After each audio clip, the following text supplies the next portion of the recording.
Good morning, everyone, and welcome for our Agricultural Rural Affairs Committee meeting this morning, September 7. And I know that in the last 3 days, hopefully the kids went back to school and life is going back to normal. And I know we sent you some extra nice heat to finish the summer with it. So we appreciate you coming here on a hot day, and for the people who join us online, welcome and thank you very much for joining us this morning. I would like to begin by acknowledging that this meeting is being held on an unceded Anishinaabe-Algonquin territory. The people of the Anishinaabe-Algonquin Nation have lived on this territory for millennia. Their culture and presence have nurtured and continue to nurture this land. I will ask our committee coordinator to have a roll call, please. Councillor Brown. Here. Councillor Kipps. Here. Councillor Luloff. Present. Vice Chair Kelly. Aye. And Chair Drews, you have quorum. Thank you very much. This is a public meeting to consider the proposed comprehensive official plan and zoning bylaw amendments listed as item 4.3 on today's agenda. For the item this mentioned, only who made oral submission today or written submissions before the amendments are adopted may appeal the matter to the Ontario Land Tribunal. In addition, the applicant may appeal the matter to the Ontario Land Tribunal if Council does not adopt an amendment within the 90 days of receipt of the application for zoning bylaw amendment and 120 days for an official plan amendment. To submit written comments on these amendments prior to their consideration by City Council on September 13, 2023, please email or call the committee or council coordinator. Number 2 on our agenda this morning, any declaration of interest? Seeing none, thank you. Number 3, confirmation of ERAC minutes 5, Thursday, July 6, 2023. Can confirm? Confirmed. Okay, thank you. 4.1, we have an omnibus official plan amendment, and we do have a 2 motion on that, on the report. Before we discuss the report and read the recommendation, so I'll actually read the recommendation. The Agricultural and Rural Affairs Committee recommend Council 1, approve and adopt official plan amendment 5, a series of technical amendment of the official plan as presented in document 1 and 2, and 2, approve the updates to the tree protection bylaw 2023-340 to extend protections to privately owned trees on all lands located east of Waters Road that were approved by the Minister of Municipal Affairs and Housing in the future neighborhood overlay. So we have 2 motions. One is by Councillor Luloff and one by Councillor Brown. We also have a delegation. But before we move to the delegation, we'll probably read the motion to see if there's satisfaction by the delegates. So we know what we are, because we did some amendment to the CARP airport. So I'll start with Councillor Luloff to read his motion. Please, Councillor Luloff. Thank you very much, Mr. Chair. Whereas the official plan approved in 2022, including the Village of Greeley secondary plan with an area-specific policy intending to permit severances for minimum lot sizes that are consistent with the past severances on lots fronting on both Cedar Acres Drive and Stanmore Street, and whereas the Village of Greeley secondary plan section 5 area-specific policies, policy 1 reads, in order to recognize local context on lots with frontage on both Cedar Acres Drive and Stanmore Street, the city may permit new lots for residential purposes on private services. The new lots may not be less than 0.2 hectares in size. Applications must demonstrate that adequate private services can be established and maintained in the long term, and that there is technical evidence that cumulative effects will not create an adverse effect to public health or the environment. Now, whereas prior to the 2022 official plan, with the exception of 6 lots, properties with the same frontage along Cedar Avenue Drive and Stanmore Street were severed, creating new lots with slightly less than 0.2 hectares. And whereas the remaining 6 lots are between 0.36 and 0.38 hectares in size, requiring potential new lot creation through the consent to sever to be at least 0.18 hectares in size. Therefore, be it resolved that the Agricultural and Rural Affairs Committee recommend that Council approve an amendment to the Village of Greeley Secondary Plan, Section 5, Policy 1, by replacing 0.2 hectares with 0.18 hectares as the potential minimum permissible lot size to align with other property sizes in the area. Thank you very much, Mr. Chair and Committee.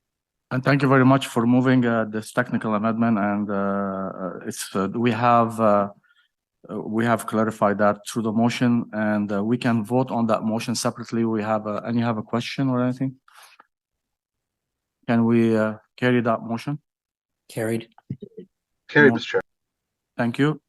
Thank you, Councillor Roloff. Next motion, it's moved by Councillor Brown concerning the CARP airport. So, Councillor Brown.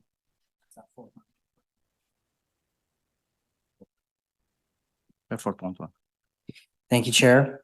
Whereas at the Planning Committee meeting of February 27th, 2023, City planning staff were directed to prepare a series of omnibus reports relating to different amendment categories. And whereas since the February 27th, 2023 Planning Committee meeting, staff have identified amendments attached as Document 1, citywide and urban amendments, and Document 2, rural amendments. Therefore, be it resolved that with respect to Report ACS 2023 PI EDP 0015, City Council approve the amendments to Document 2 as set out in Annex 1 attached to this motion, held on file with the City Clerk.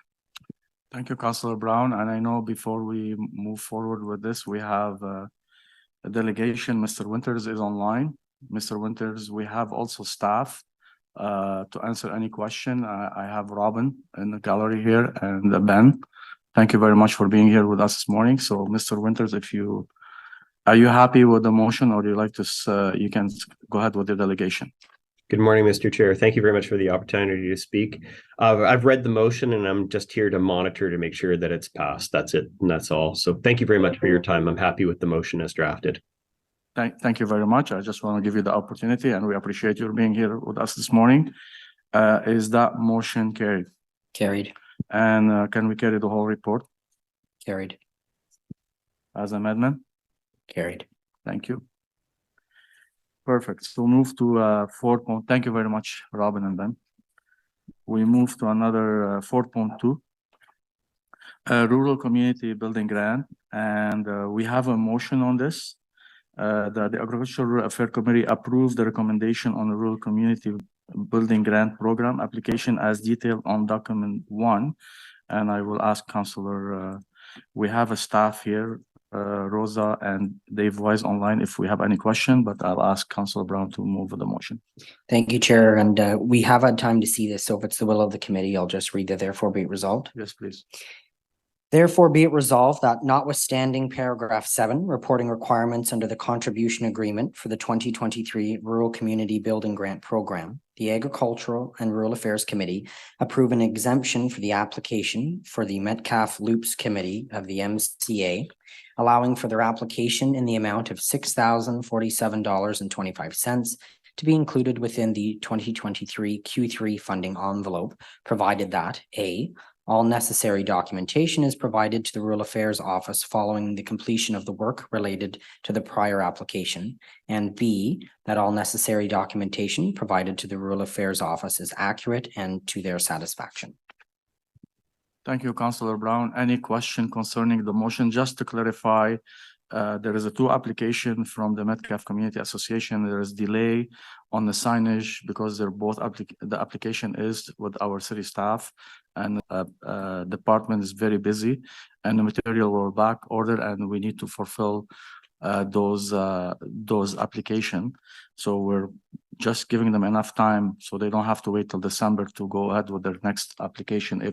If as of Councillor Brown, in section A and B, they provided the proper paperwork, so we can move forward. So can any question on the motion? Can we carry it? Carried. Thank you. And carry the whole report as amendment? Carried. Thank you very much.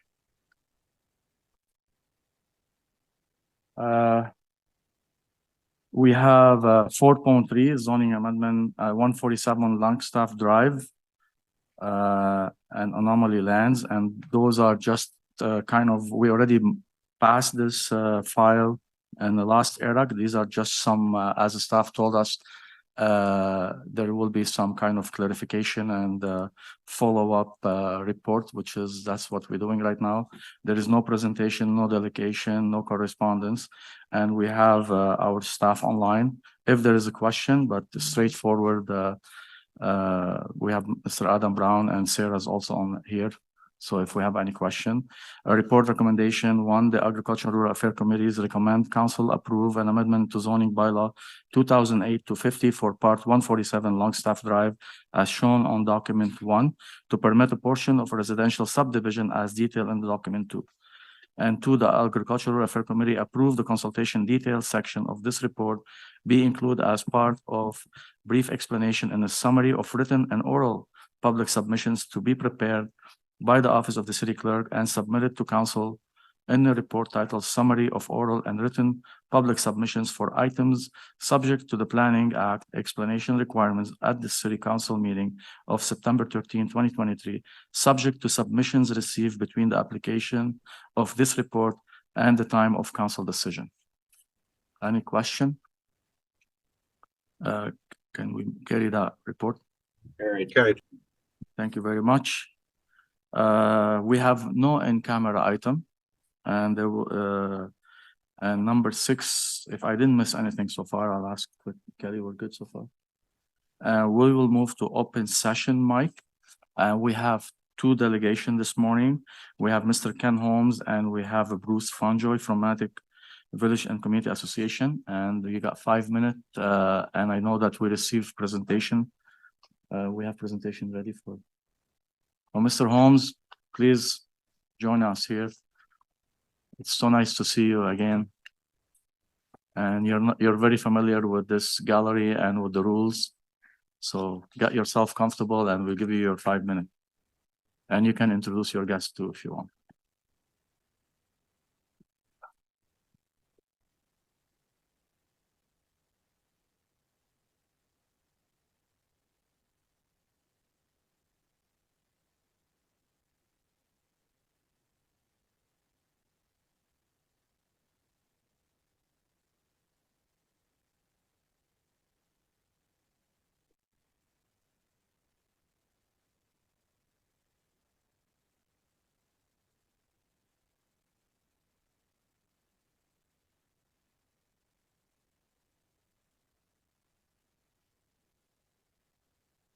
Okay, we're ready. Can you bring the mic down, please, Mr. That's good. Here we go. So we can hear you.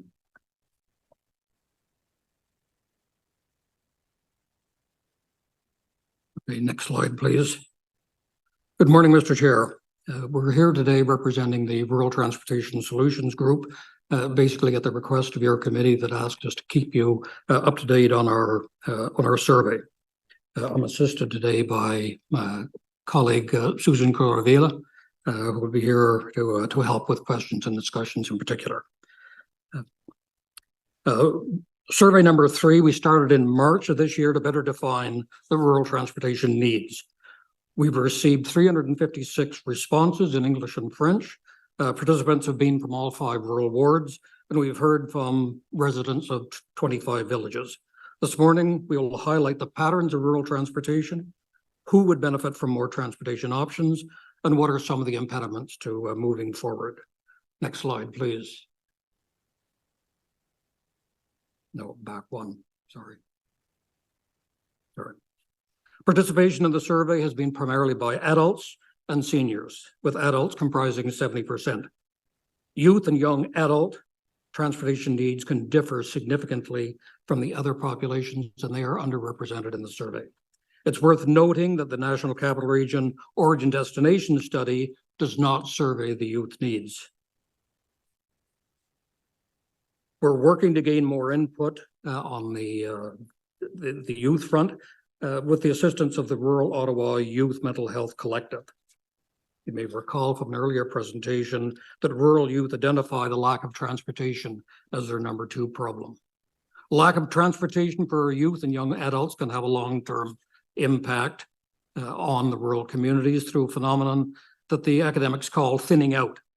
When the youth find that they have not the transportation opportunities to get into the city, they move into the urban area for education and employment.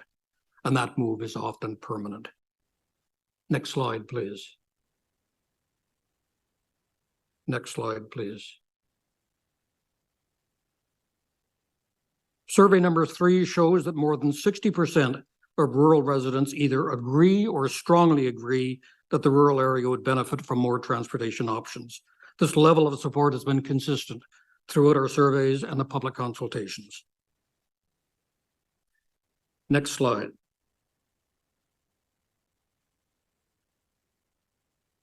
Our findings are similar to the ongoing origin destination study. Survey indicates the top 4 purposes for travel are shopping, work, recreation, and healthcare. And the top 4 destinations are outside the ward, to the nearest village, downtown, and within the ward. Next slide, please. This graph shows the distribution of the time of travel. Green is outgoing from the rural area, and blue is returning home.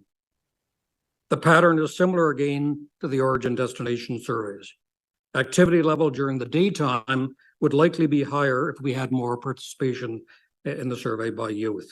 The data demonstrates the significant needs for transportation throughout the day. Next slide, please.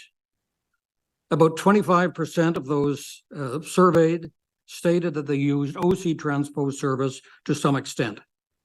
Other surveys have suggested that it is as low as 10%. But note that while less than a third of the rural residents use public transit, 2/3 of our rural residents already pay taxes for public transit because they're located in rural transit area B. Next slide, please.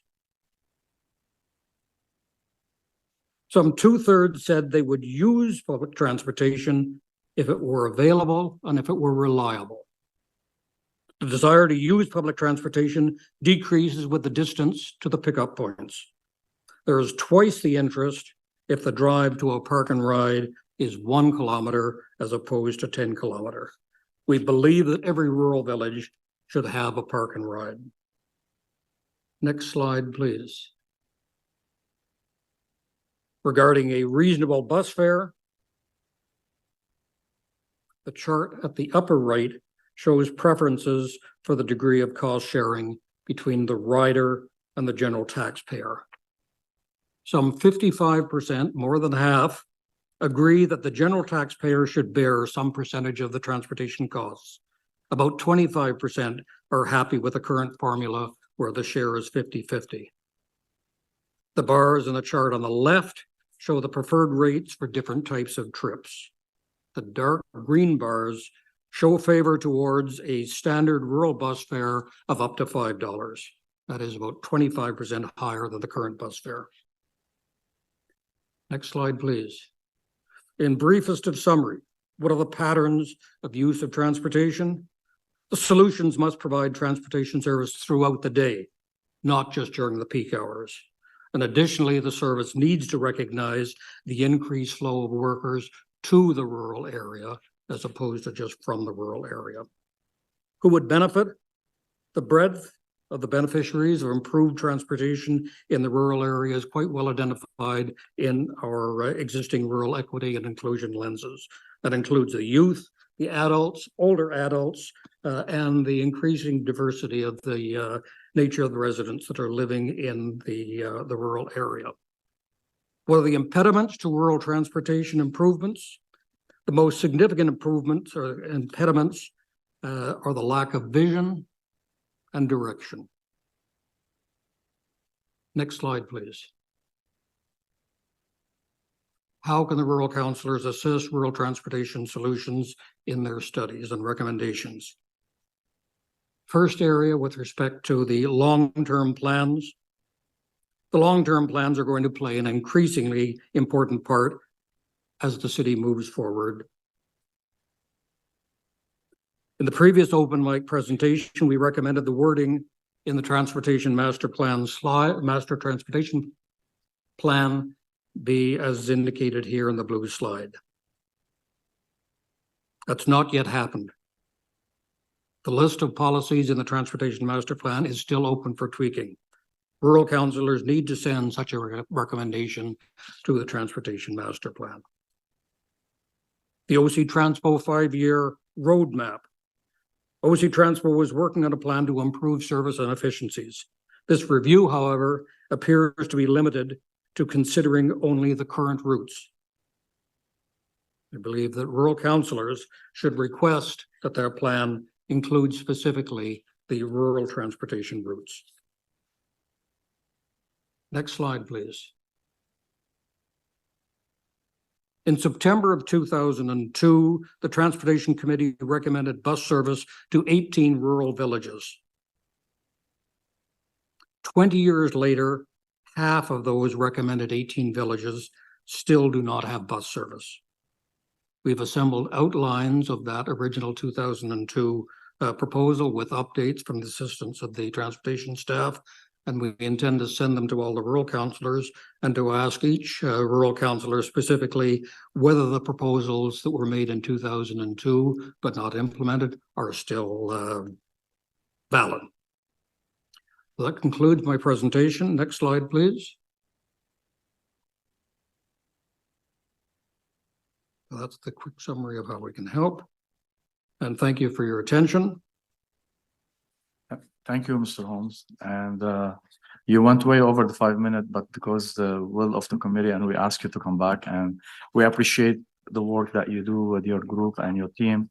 Of course, as a volunteer in the community, we appreciate the work you've done, and we highlight that very highly. So that's why we gave you extra time. I'm going to see there's questions around here. I saw Councillor Kelly's hand up.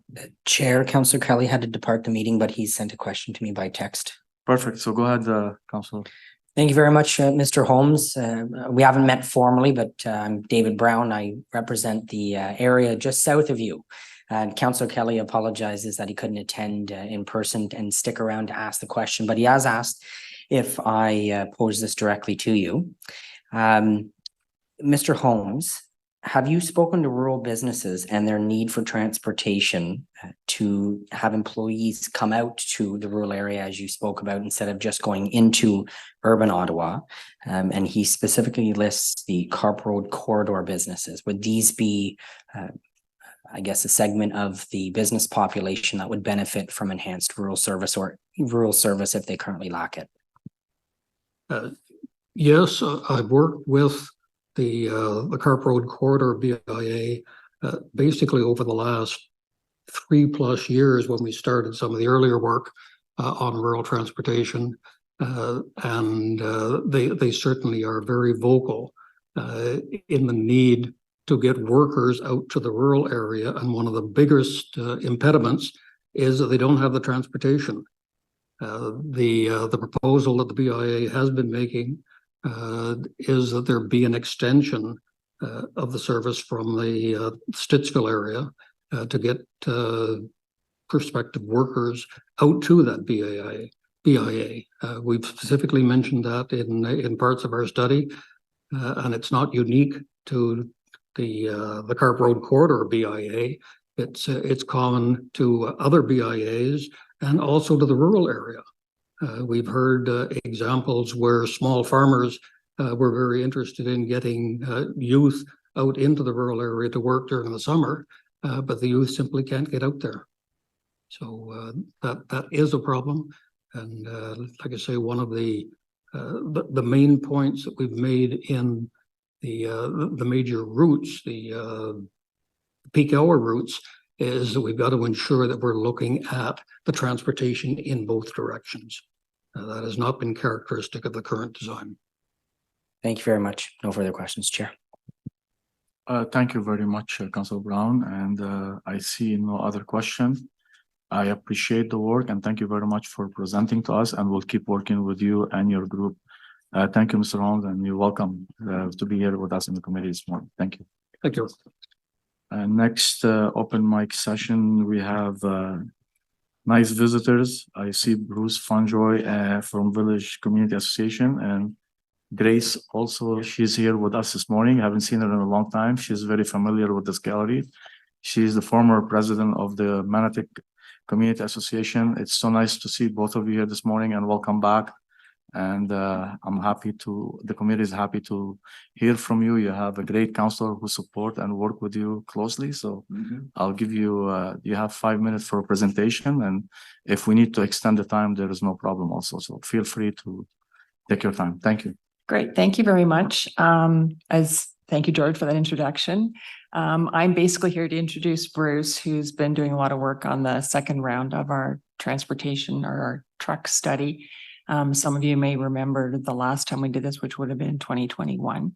So we've got an update we wanted to share with the members. Okay. Push the mic. Thank you, Councillor Brown, for your assistance with this, and thank you, Councillor Derouz, and also to Councillor Kitts and Councillor Luloff, who are with us for this presentation. We did, first of all, this is not just a Manatic issue. This is an issue that affects the entire south area of the city. Because the trucks that come through Manatic also travel through other populated rural areas of the city. So we want to stress that, as well as it affects not just the residents but also visitors to Manatic and businesses in Manatic.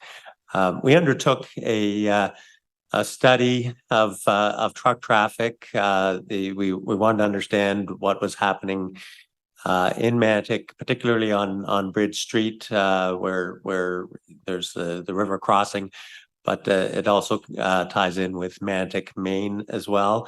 I'm sure most people here are quite familiar with where that is, but I'll just say that it's right in the heart of a village in South Ottawa. The truck study happened over 2 weeks in August. This is very fresh data. It was done in 2 locations. One at Bridge in Maine, where we did 50 hours, 10 hours per day from 7 a.m. until 5 p.m. on each weekday. So we got 5 days and got a very good pattern of what's happening. We also did the same study at Vimy because we wanted a comparable, and Vimy is comparable just because it's what has been used in the past.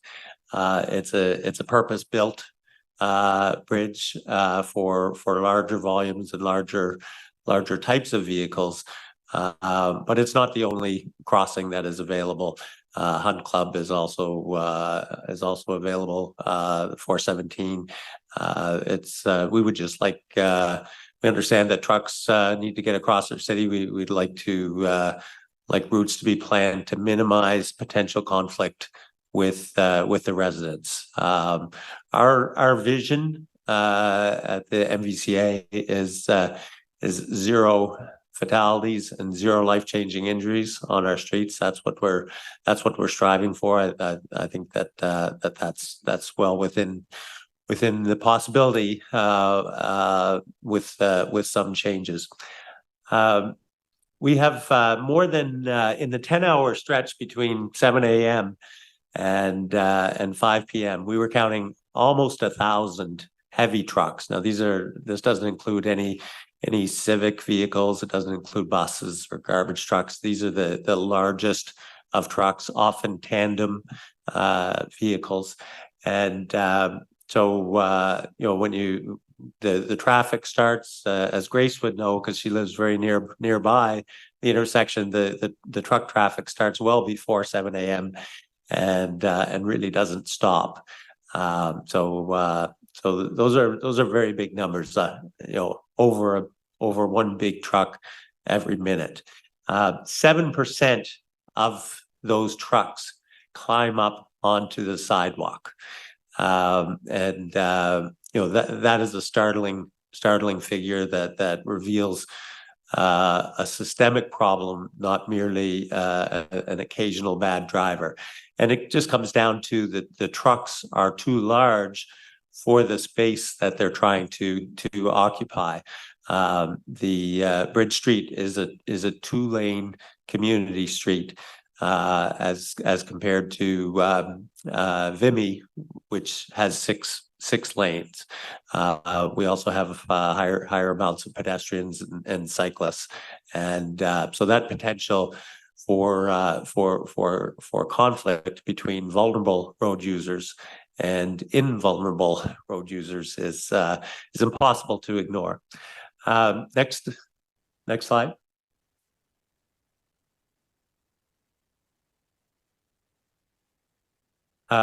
So in our study, we found that in the 10-hour period, almost 1,000. It was precisely 967 heavy trucks. And this, I should also clarify, this is not local truck traffic. So trucks that were smaller and landscapers and such. We purposely excluded them. Every village needs deliveries. So these are the heaviest trucks. 967 went through Manotick, and 507 went across Vimy. So that's roughly that might be my defibrillator, is it? Well, it could be. I'm trying to do it there. Okay. Sorry. So what we have is a situation where almost 2 times the heavy traffic is squeezing through an area 1/3 the size, and where it passes between 2 retirement homes. Often we have seniors who have relationships across the road, and they're very vulnerable.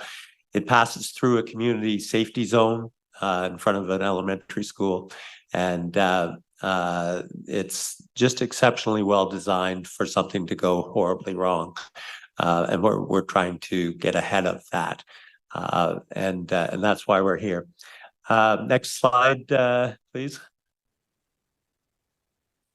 So this is a comparison of the 2 sites. So you can see on the left is Bridge and Main, much tighter road space compared to Vimy on the right, which is more properly designed for this heavy traffic.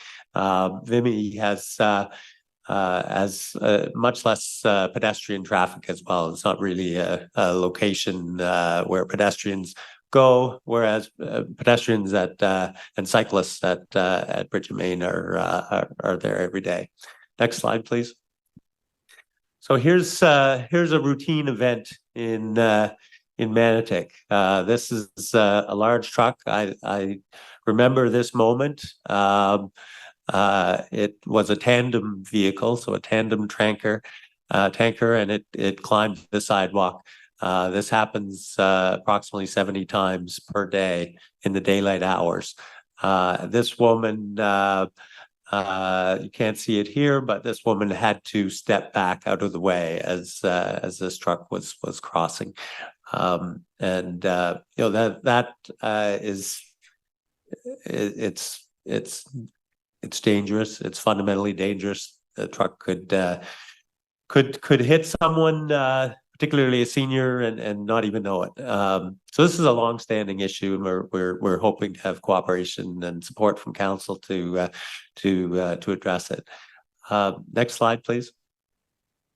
So one proposal that's on the table is a truck study focused on South Ottawa. And we are in support of that. We think that would be informative and beneficial for all South Ottawa residents. We think we know there are things that can happen in the meantime.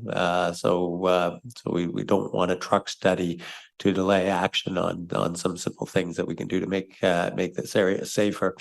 It needs to be a priority in the budget, and I understand that that the budget process is underway right now. Some things will cost some, will require some funding, and that's money well spent. And so we would ask for support in the budget, the setting of priorities. We're looking for a reclassification of the streets in the core of Manotick to be for local truck traffic only. There's we think that that's entirely possible, and it would in fact be impossible to avoid trucks climbing sidewalks with the status quo. So we're working on that. We're working on that with the councillors, and we're hoping for support in that. We're looking for a speed camera in the community safety zone on Bridge Street. That will help to calm traffic there. We had another collision this past week. I reached out to community hoping to find some details. I didn't get details, but I think it was multiple vehicles involved. But someone wrote me back and told me another story. I'll tell you about another collision, and it changed the local families' lives forever. So we have the ability to change that moving forward, and that's what we're trying to do. There are 86,400 seconds in a day, and every tragedy happens in one of those seconds. Precisely 0 seconds are dedicated to our most vulnerable users at that intersection, that being pedestrians and cyclists. So we observed right now. There's of course vehicles and trucks can turn right on green. Of course, they also have a green arrow. But when the light turns red, they have a right turn on red, and we observed it's normal for vehicle traffic not to stop, and frequently they take the right turn at speed, and that's a well-known way for people to get hurt. So we want to create some time that's dedicated to vulnerable users.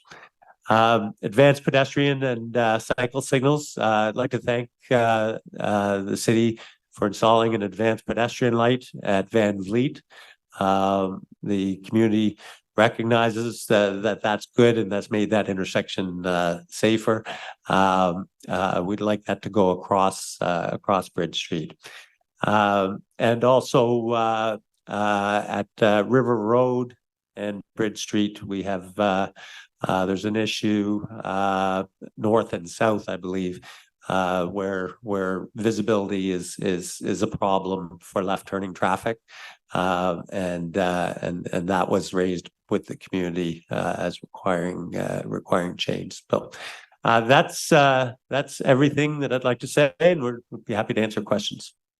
Thank you very much, Bruce. And the reason we gave you extra time, because we understand as a rural councillor the challenges we have on our road, and we appreciate the work that Manotick Village Community Association has been doing. I know this has been long time conversation, and I know this is a lot. So it's very complex file, and you know that, and the previous member, the executive, we work collectively on it since I got elected, and I know this historical issue, and I know that you have a great counselor that he's been working with the community association since he also got elected. So I'm not gonna hog all the time on the question. I know I'm well aware of the file and the work you've been doing. We appreciate it, and thank you very much for you and your executive board and the community member also. This is not an easy subject, and this is not an easy topic to talk about. But I want to highlight and appreciate all the work you guys been doing. I'm going to ask, I know we have Councillor Kitt have questions, and I'll let Councillor Brown to the end, so if that's okay with you. Go ahead, Councillor Kitt. Hi, thank you so much for the presentation.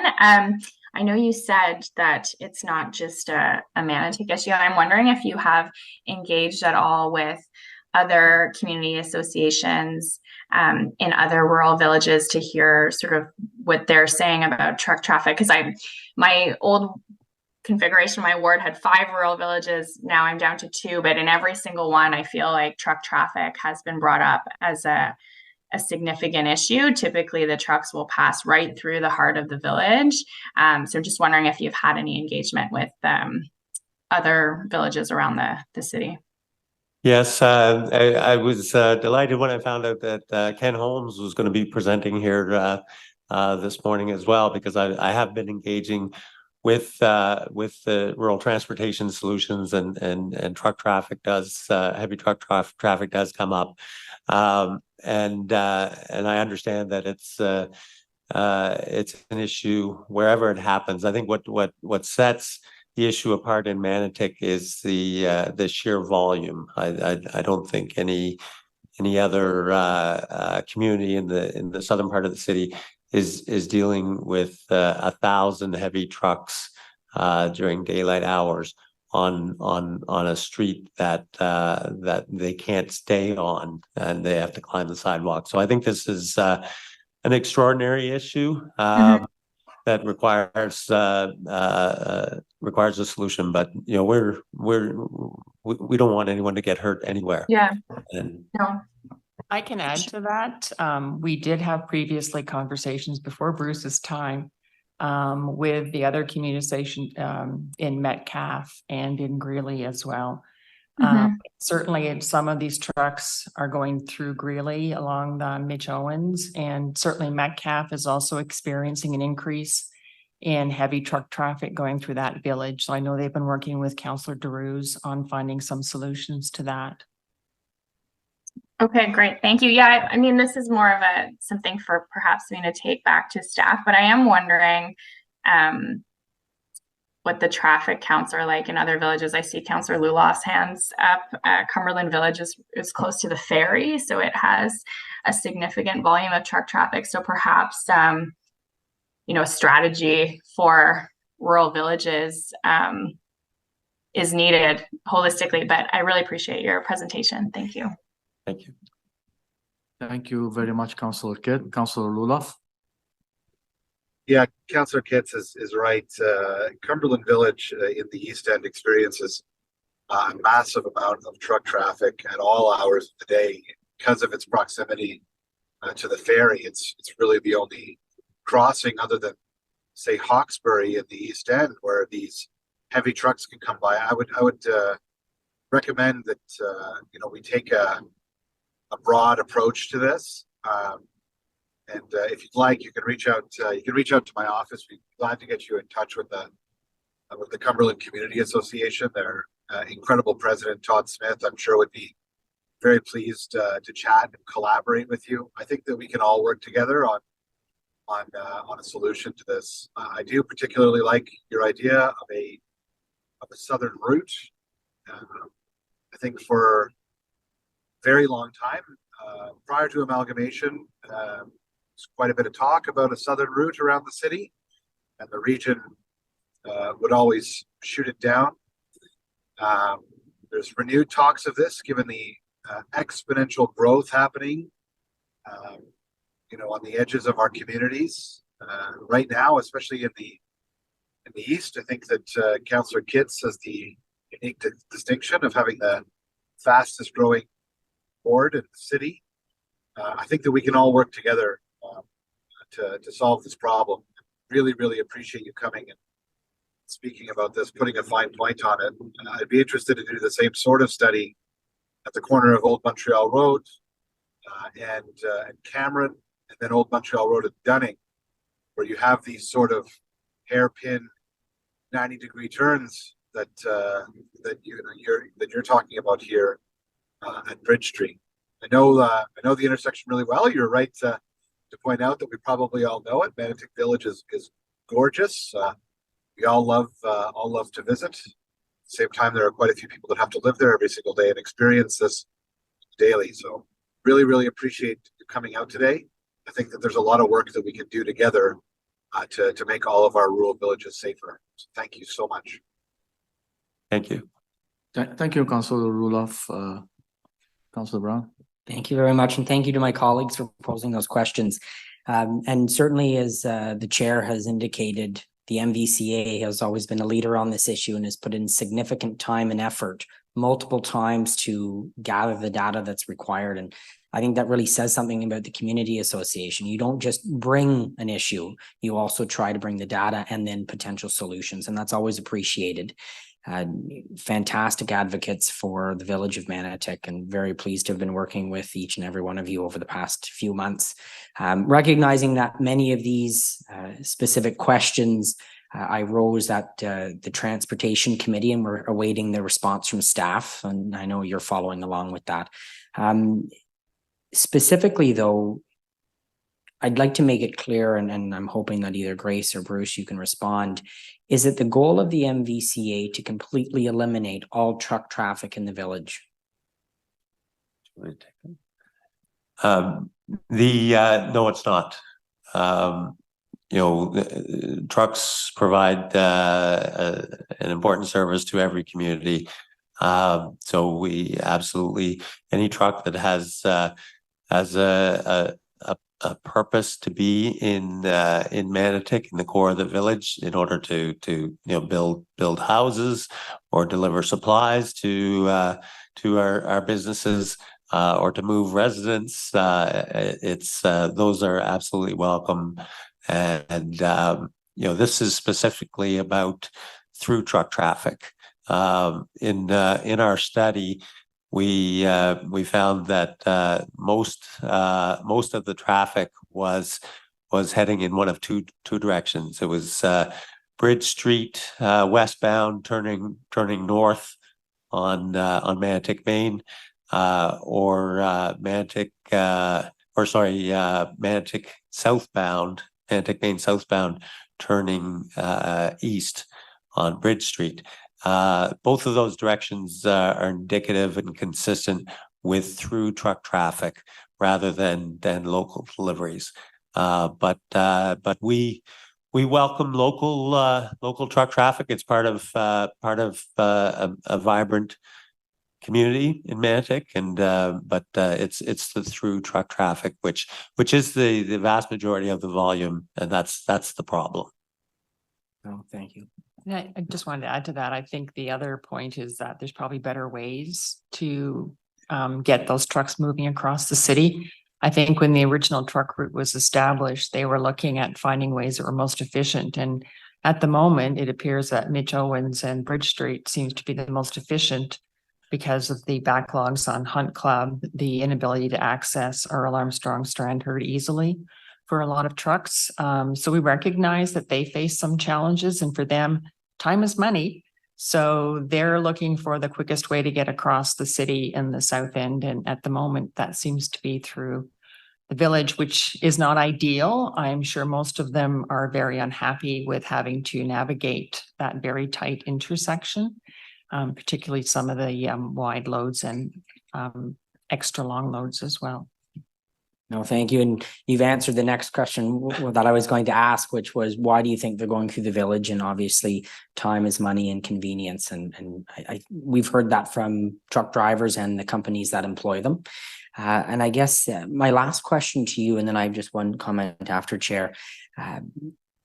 Would the MVCA and the community support a time of day restriction to help lessen that burden during those daylight hours? Because one thing that you included in your presentation, Bruce, was that you started counting truck traffic from 7 a.m. to 5 p.m. and you saw the data that you were able to collect, which means on both sides of those times, before you started and after you finished, there's theoretically more trucks still going through the village. So yes, although it's fantastic data and 10 hours a day over 5 weekdays to get the most accurate sample possible, there are still additional trucks that are unaccounted for through the MVCA study. So would a time of day or time of use restriction be beneficial to the village? Yes, that would be beneficial. I think, as you attack a big complex problem like that, there are some big things that you can do.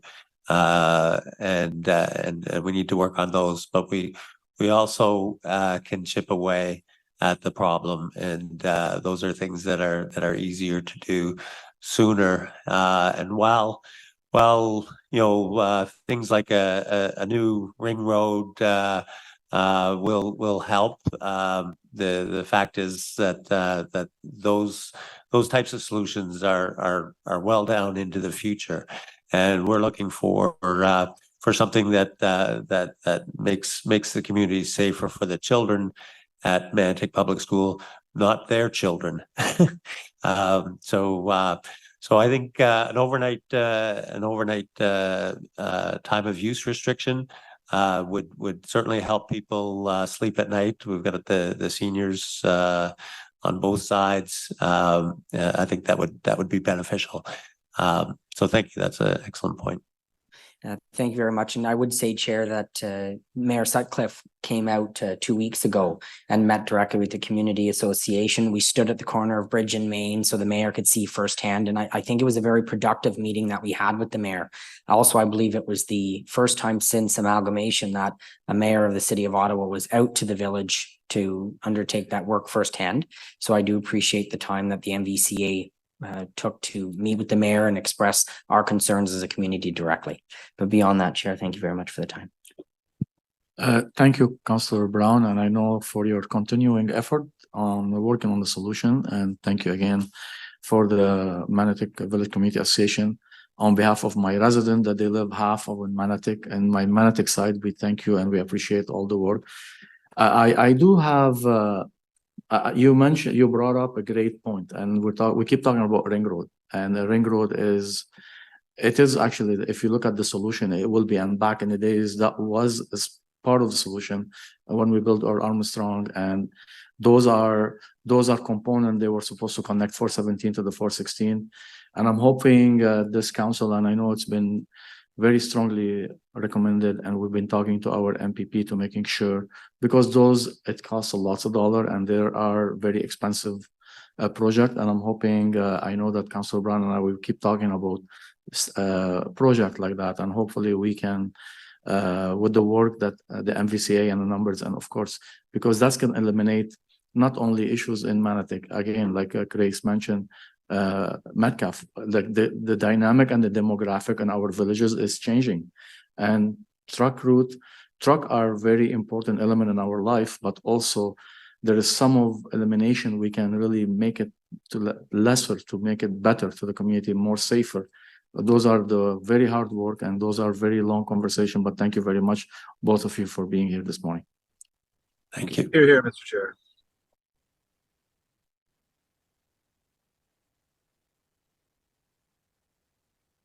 So thank you very much for all delegation today. This is all for our open mic, and I like to highlight and mention Agricultural Affairs Committee is the only committee have that those open mic session, which is we enjoy them because we can be able to talk and communicate with our community associations and the volunteer in our community to bring issues specifically for rural area. And I encourage all our listeners that online or our community to keep the hard work and to let you know that this is your sounding board here. You can come here, welcome, and we can listen to you. We give you the time, so you have the audience of all the rural council in front of you.